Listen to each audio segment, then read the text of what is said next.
Welcome to Let's Connect with Dr. D. Today we share with you the highlights from the episodes of Season 1.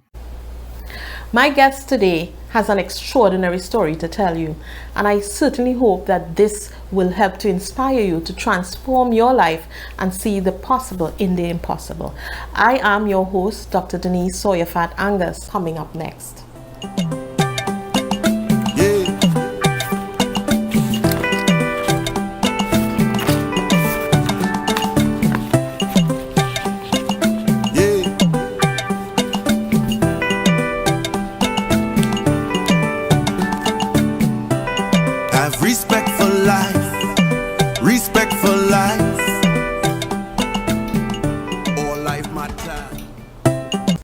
It make you feel to know that you have been you've played such a key role in the development and transformation of the landscape of Tobago?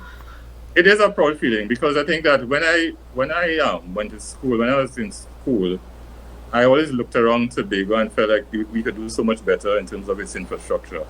The young people now may not know what Tobago was like back in those days, and how poor the infrastructure in Tobago was. I mean, we drive on places like the Colonial Highway, we drive on Hawkinskio Road, Sherburne roads and stuff like that. I mean, there's still a lot to be done, but I can tell you that it's a proud feeling to be able to know that I would have been involved in a large part, even places like up at Signal Hill where you have that new tech building, the information facility. That was one of the projects I was involved in. 211. That's right. The Mason Hall Primary School. There were so many projects that I would have been a part of, and it's essentially a proud feeling to drive around Tobago and see some of those projects now that are part of Tobago's landscape. And I mean, as being a proud Tobagonian, a very Tobago-centric, kind of got that from my parents. And it has always been a dream of mine to be able to contribute some way to the development of Tobago. So it is a proud feeling to be able to drive around and see some of these places. And of course, Hawkinskio Road passes through my own hometown of Sherwood Park near Canby there. So for me that's also extra proud feeling. I still remember the old roads that we used to travel. Yes.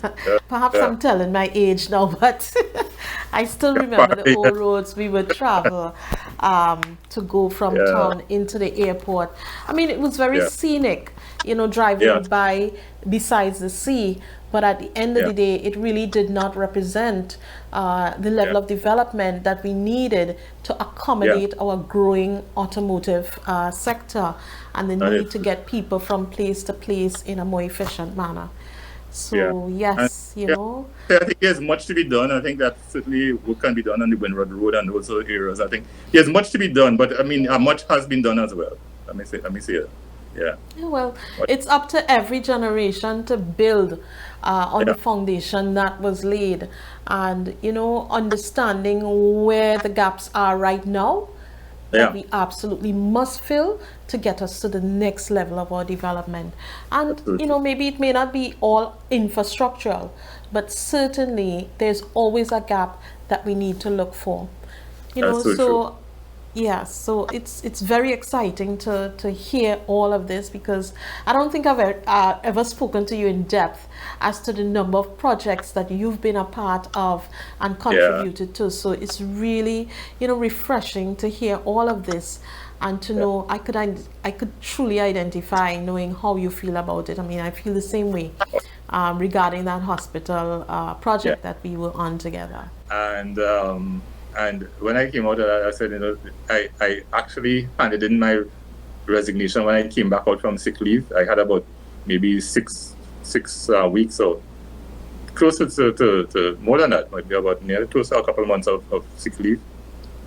When I came back out, I handed in my resignation. I said, listen, guys, it's over. That's it. It's time to pack it in and take care of myself a little better. And from there, I decided that, it was better for me to do that. As a matter of fact, I think it was the best decision I made, because somebody was telling me that, and I only heard this after that, people who have come back, even from the same thing that I had, some people died like 3 months after going back to work. Right. Some people still end up coming. Well, Yeah. God saved you for a reason, and this was the That's right. second time He saved you. That's So, right. tell us, how did you then translate what God saved you for into where you are now? What are you Right. doing So now with your life? the big reveal. So, in 2020, well, all of us were under lockdown in 2020. And, at some point during 2020, I said to myself, I've always wanted to write this book. This is a book, I've always wanted to write a book.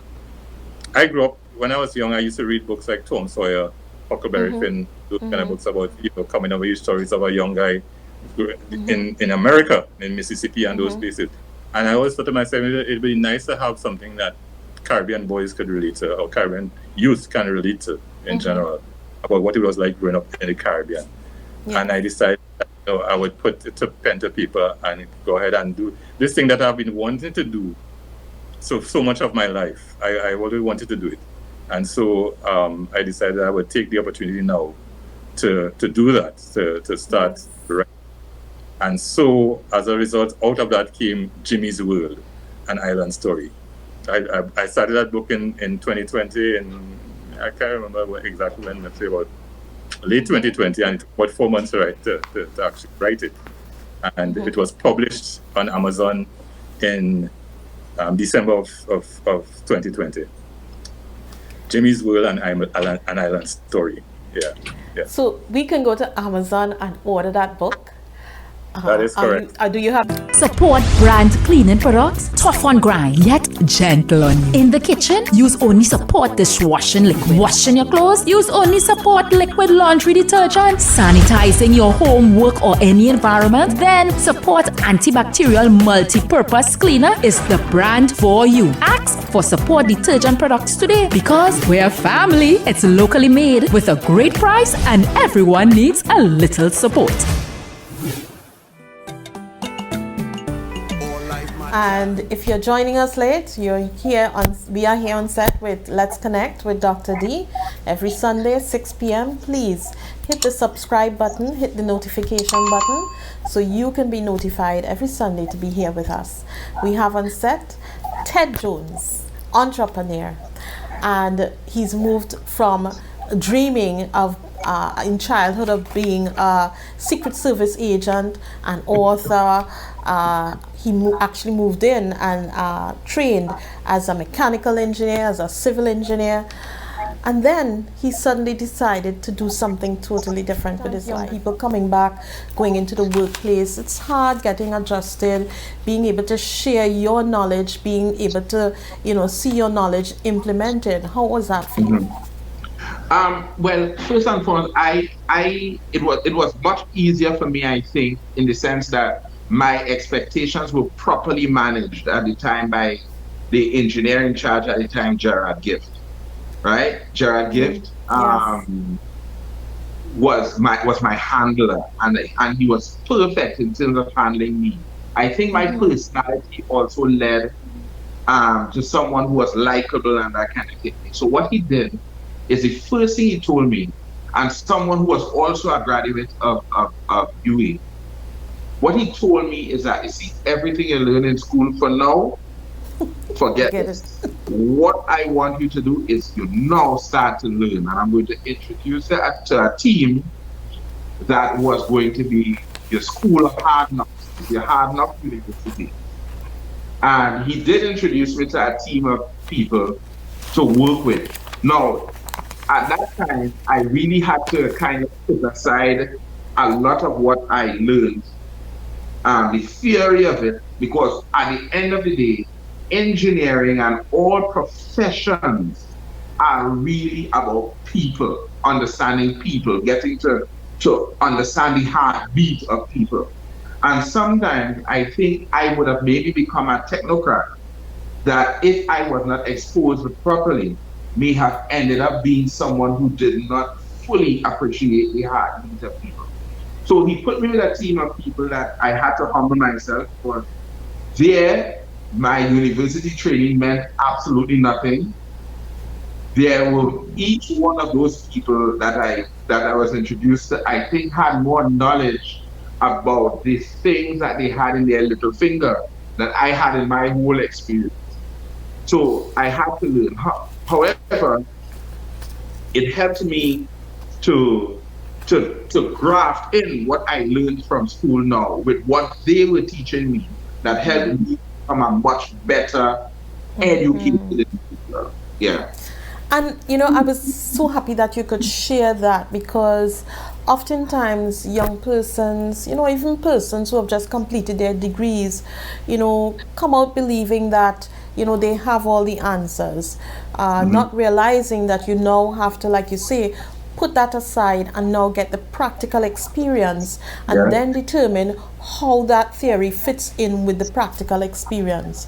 So I'm so happy that you were able to be able to share that. And I mean, what so you were able to do that for how many years? Actually, I was able to do that for close to 13 years, you know. You know, when I look back, I realized that I spent 13 years there. I spent 13 years between the mechanical workshops, study park quarry, where I worked very closely with Mr. Moore and Richie Toppin at the time. Right. And then after I went over now to the main office at Woods, where I worked with Dr. Boris and Dr. Mr. Joe. So I had that experience at the top, always being able to be at a place where change was happening. So for me, my time at the THA was always very, very exciting. Always exciting. It was just that I just had to move on because obviously there was a calling upon my life that was greater than my desire to stay there, and it was with much love and it was with much appreciation and with perfect timing that I was able to move. But 13 years is certainly a long enough time for you to get your feet wet as a young professional coming back home after studies, to get entrenched in the culture and to gain some experience under your belt. So don't, discount that, those 13 years did you quite well.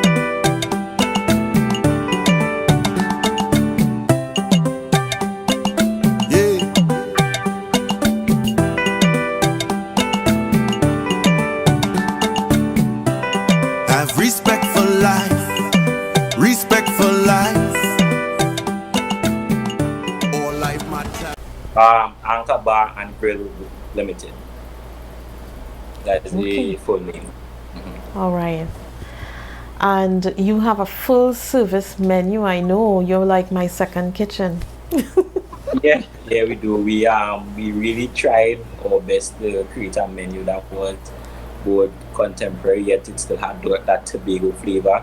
That we also wanted, to make the guests that came to us internationally and both locally have fast food that tasted homemade at the same time, had that organic and that flavor of Tobago with all those things that you usually would order when you go to a beach bar any part of the world. I love your fish. Thank you. I will tell my fish. I'll tell my mom. Yes. I can't take full credit for everything. They take time to, do the seasoning. It's not just fast food. It's seasoned fast food. It tastes like home food.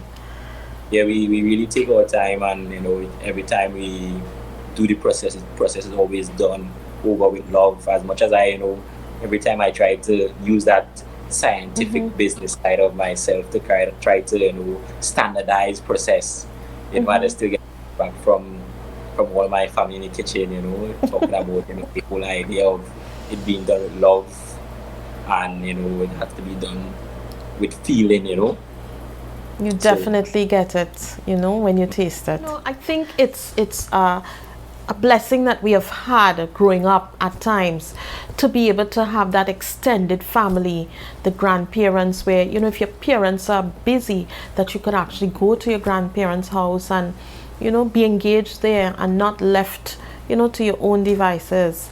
But we don't see that happening that much anymore. I mean, I remember when I went to my grandparents' house. Yeah, to me, I always see it as a blessing because it was a place where a lot of information was available to the ones who wanted to get it. It was a lot of fun, it was a lot of camaraderie, and it was a lot of family. And I think that is when my love for my family grew, as it even transpired into my life today, in terms of me now having a business, and almost 90% of my employees are immediate family, and then the other 10% could find some way of mapping themselves to be a family member through some kind of pumpkin vine situation, if so to speak.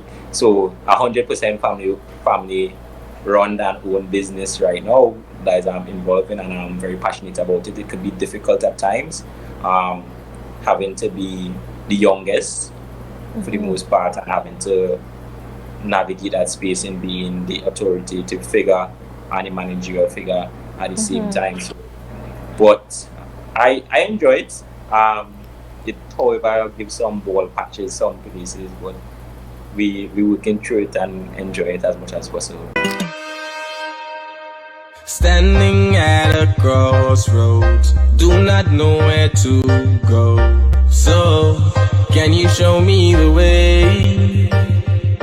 I pray. Have respect for life, respect for life. Went off to study public sector management. I thought about law, I thought about literature, I thought about sociology. And as much as I liked all these fields, they didn't do enough for me. So I was like, public service in Tobago in a mess. I could study this and then I could come to Tobago and help, you know. Well, Xavier, when we come back, you'll tell us a little bit more about that part of your journey. We'll take a short break right now. Yeah. Let me start with the roots where we come from, Africa. Brought to a paradise island, big old peaceful people, but we radical. Warrior heart clean, pretty like a rainbow. Link up with a sister island, Trinidad, West Indian, beat the pan. I know you know the window. Come and take a lime and a wine for carnival. Have a lemonade and unwind into Tobago, into Tobago. Have respect for life, respect for life.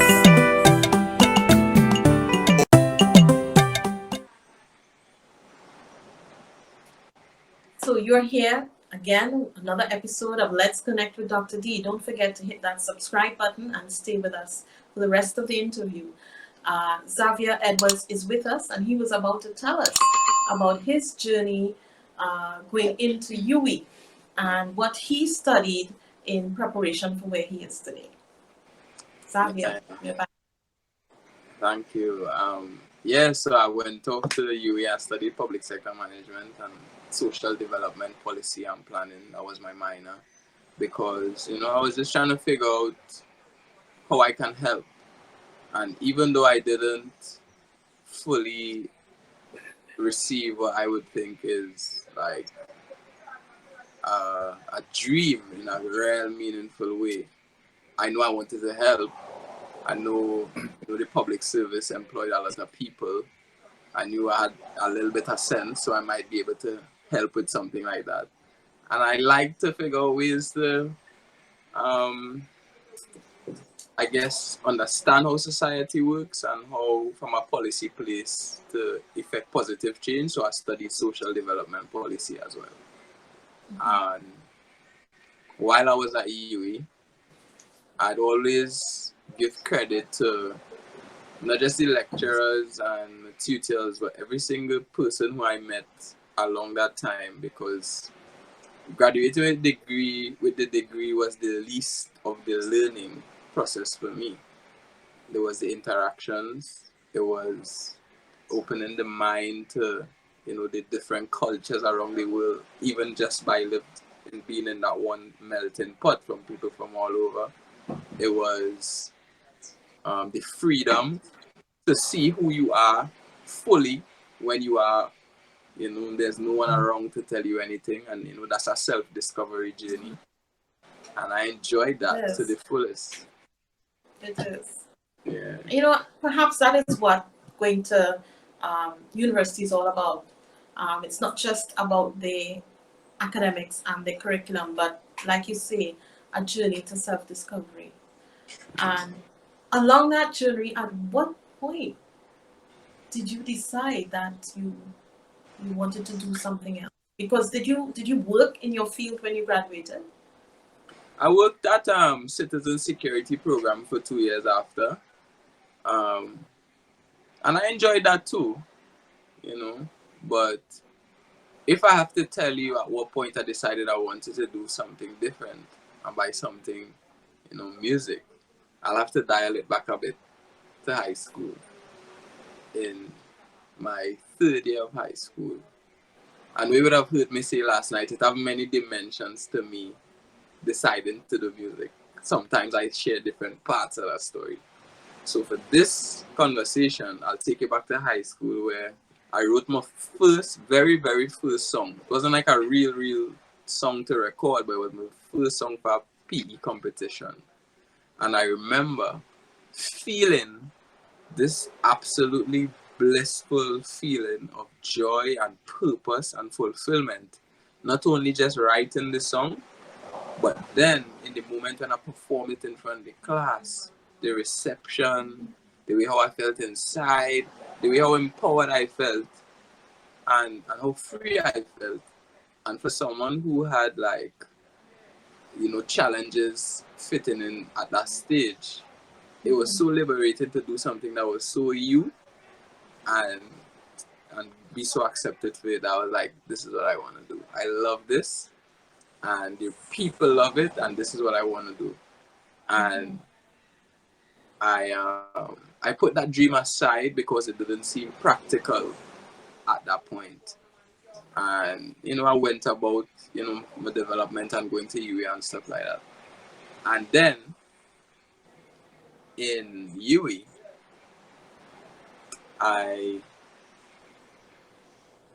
I was discovering myself and becoming more spiritual as well, I wanted music to inspire me, I wanted music to describe what I was experiencing. I wanted to hear songs like that. But that is not what I was hearing on the radio.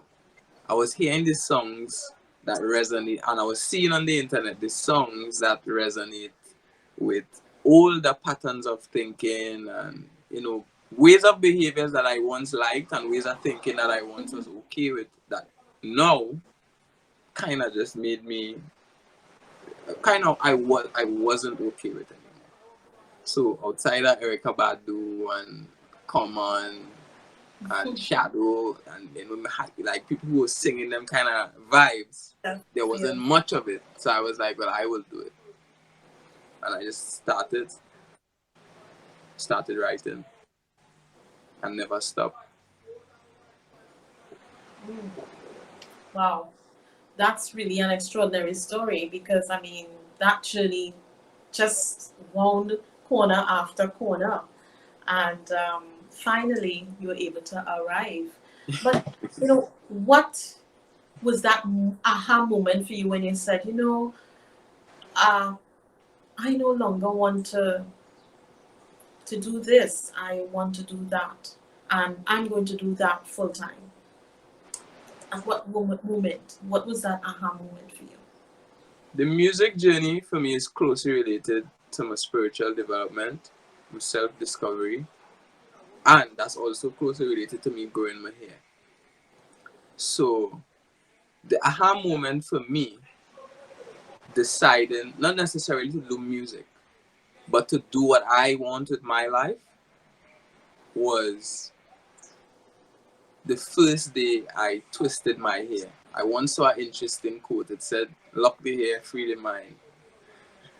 And so I twisted my hair, and it was the first time I saw myself looking like a version of myself that I didn't identify with.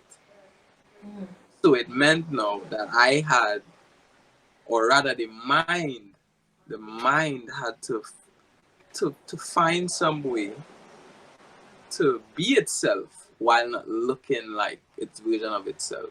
It was a very freeing journey in me realizing I'm not what I look like.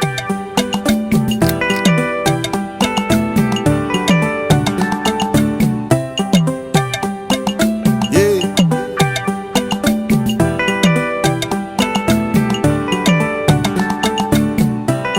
Have respect for life. Respect for life. All life matter. So for someone out there who feels like they're stuck in their, career or their job, and they want to do something different with their lives, but they're perhaps afraid, what would you tell them? If you want to change from like thinking about you're in a career right now and you're thinking about going to do something else and don't know how to go about it, I say do the research, talk to people about it, talk to friends. Or you don't have to be, friends, can I say friends kind of lead you astray sometimes. But you do all the research. But sometimes they could keep you on a good path. They don't Yes, always sometimes, lead you yes, astray. that was The it. right Sometimes, friends. sometimes they, it's a vice versa. And you weigh your pros and cons, and it's not bad to change from career to career, because sometimes you're in a career and you're thinking, this is not working for me. I'm not achieving my potential. I'm not achieving my goal that I want to be aiming at. So you try something else. You try the next one you have in line, and just keep on that path and work hard towards it. Do all the teamwork, do all the um getting to know what are the processes and everything that you need to do, and go for it. Because that could be a breakthrough to life. That could be a breakthrough to everything you want in life. Yeah, that's some really good advice.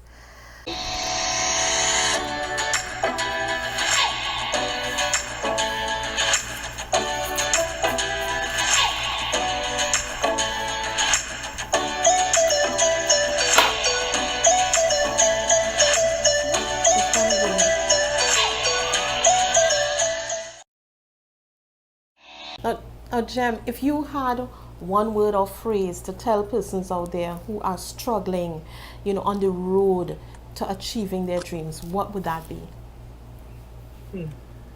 I would share with them my scripture for this season. My scripture for this season, which is from Habakkuk chapter 2, verses 2 to 3. Allow me to read it for you. It's not very long. Well, if you could sum it up in one word or just a phrase, it will be great so that we can wrap up. Sure. Write the vision. Write it. Make it plain. Share it. And then it will happen. It will not tarry. It will come. It will come to pass. Just write it. Great. Don't think it. Write it. Thank you. Thank you, Jem. You're There you have it, folks. You now have that answer, that plan, that roadmap that Jem used to get where she is today. I certainly hope that you have been inspired by this story and that you can learn. We look forward to seeing you in season 2 to help you on the road to achieving your dreams. And at this time, I want to today's credits go towards my headpiece is Afro Accessories TT. My earring, but my accessory for the neck is by Ted Arthur. Styling by House of Abeje. Set decor SIRO Home. Music by The Postman. And again, thank you to my sponsor, the Omada Center, which stands for Orthodontic, Medical and Dental Associates. Thank you to my viewers for connecting with us yet another day on Let's Connect with Dr. D. Sundays at 6 p.m. I thank you, and please don't forget to hit the subscribe button and the notification button so you can be notified of our next episode. We look forward to seeing you in season 2.